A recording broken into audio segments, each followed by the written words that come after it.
Hey guys, so I'm not making an installation video per se, but I've got the GT3 up on the lift. And for those who have been wondering, it actually fits really well on the lift. I didn't need race ramps or anything like that. It went straight over, even with the hockey puck, so we're all good. The backup camera job is taking longer, having to work around the center locking wheels, but at least the camera's working so far.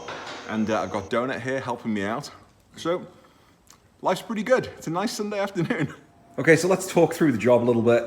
And I'm doing it this time sort of halfway through as opposed to, right from the beginning, just so you can kind of see this time a little bit of what's actually happening. So down here, we've got the Joyeauto box, which I fitted to this car a couple of weeks ago. The first thing to do before taking off any of the panels, before starting the job at all, is to make sure the camera's working. So I've got the camera here already plugged in. It snaps into this harness here. So the plug, the camera itself right at the very end is actually separate. So you can thread the wire front to back or back to front, however you prefer. The camera itself plugs into this one pre-existing jack on the back of the Joyeauto device. To give it power, you connect the red to the red. That's all it needs for the camera to work. This little pin here, it's the 10 position, needs to be set to off because you've got an aftermarket radio. It'll be set up on if you've got the OEM factory rear camera. So once I realized that the camera was working, I could then start working on the car.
Removing the bumper on a GT3, terrifying. Just want you to know it's terrifying.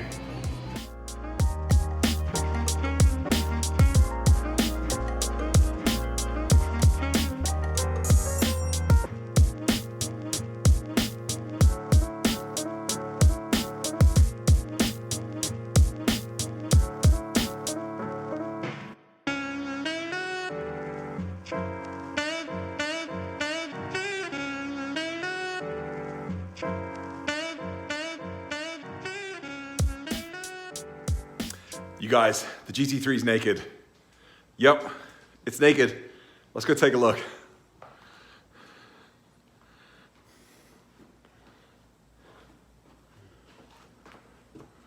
Yep, pretty naked. Carbon fiber engine lid. Here are the air intakes, or the air filters at least. Exhaust, heat shielding. Mufflers are under here. That wasn't too bad. A little terrifying. Donut's doing all right in the background. Hey, Dowie. Let's keep going.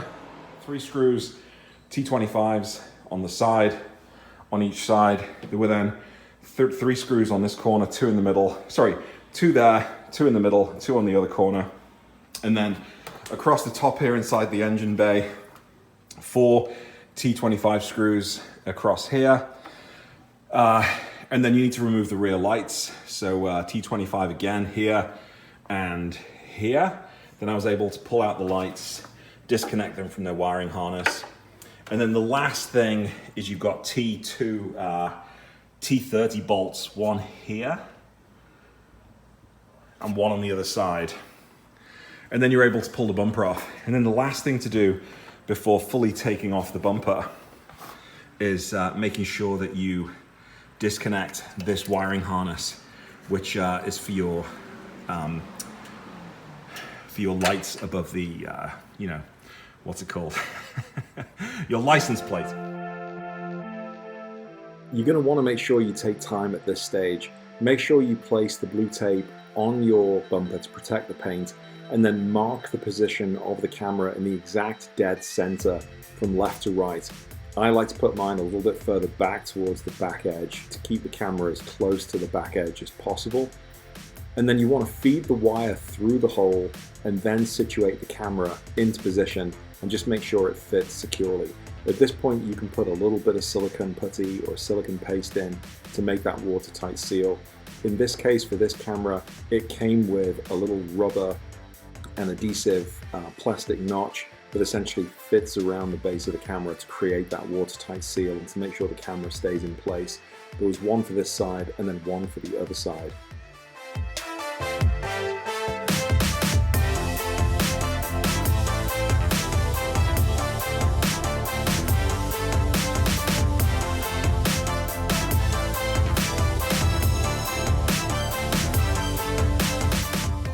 Once you have your camera in position, then you can flip the bumper over and you can secure it from the other side.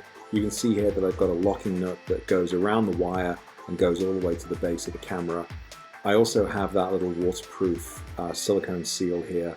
And then you just tighten the camera into position. You don't want to over tighten it, you don't want to risk that you're going to split the plastic, but it just needs to be hand tight so that the camera sits perfectly in position. Make sure it's straight and then you're ready to go.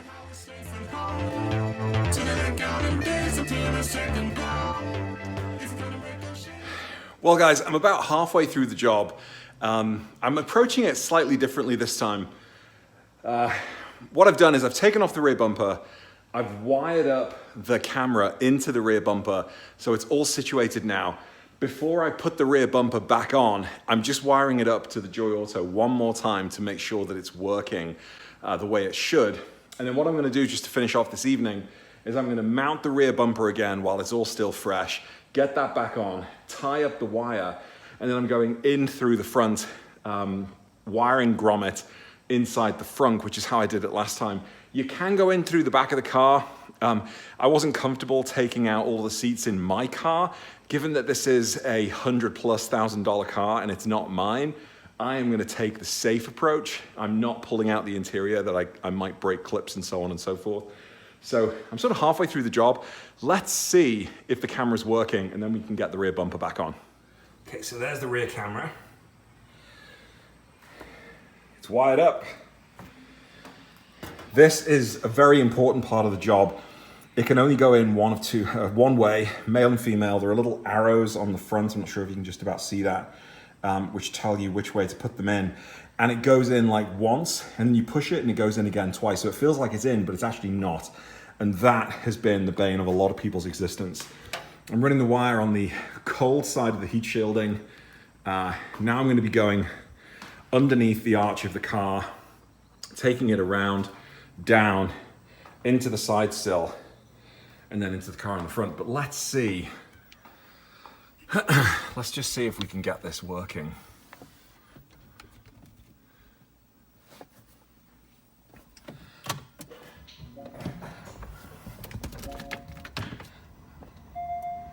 Ha-ha! It's working just fine. Here I'm getting ready to reinstall the rear bumper before then continuing on with the job. Before I do that, I'm going to be running the camera wire from the camera around the outside of the heat shielding and then into the rear wheel well, getting it ready to then hook up to the longer piece of wire, which will run along the length of the car and then into the frunk.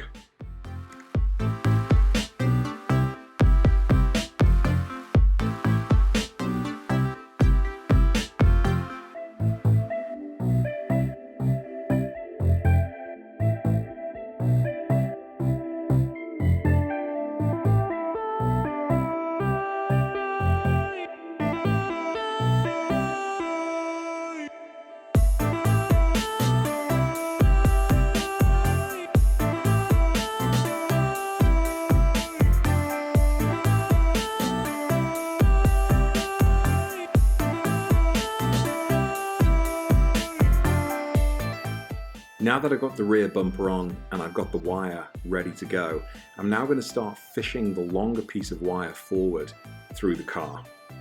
In order to do that, I've got a snake which essentially will pull the wire through the tight spaces by the lower door sill and then into the front wheel well that'll allow me to then pull the cable all the way through into the car.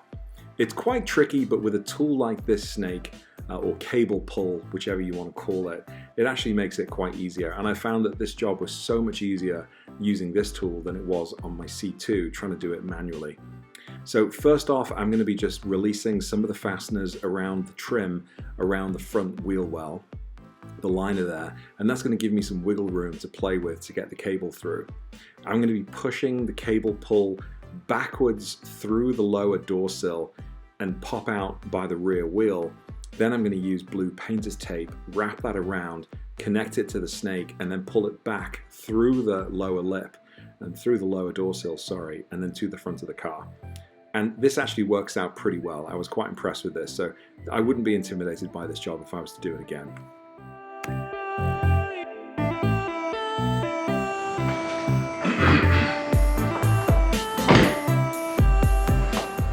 Here you can see I've managed to pull the snake from the front to the back. I've now connected up the back of the cam's wire and I'm going to be pulling it forward.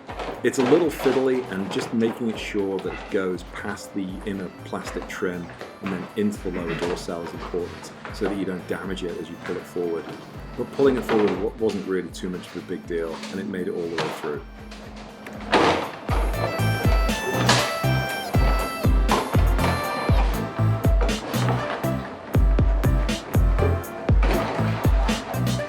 Yes!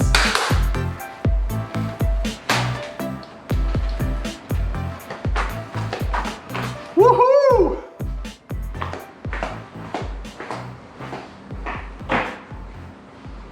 As you can tell, I was pretty excited there that that worked. Using this little snake tool was so much easier than when I tried to do it manually with my own car. So I wouldn't be intimidated doing this job again. But now the wire's at the front of the car, I pulled it off the snake, put the snake back into the frunk and pulled it down. Then I reattached the cable to the snake and then pulled it back inside the frunk. That then would allow me to push the wire inside the car through the large rubber grommet which carries all of the wiring into the cabin.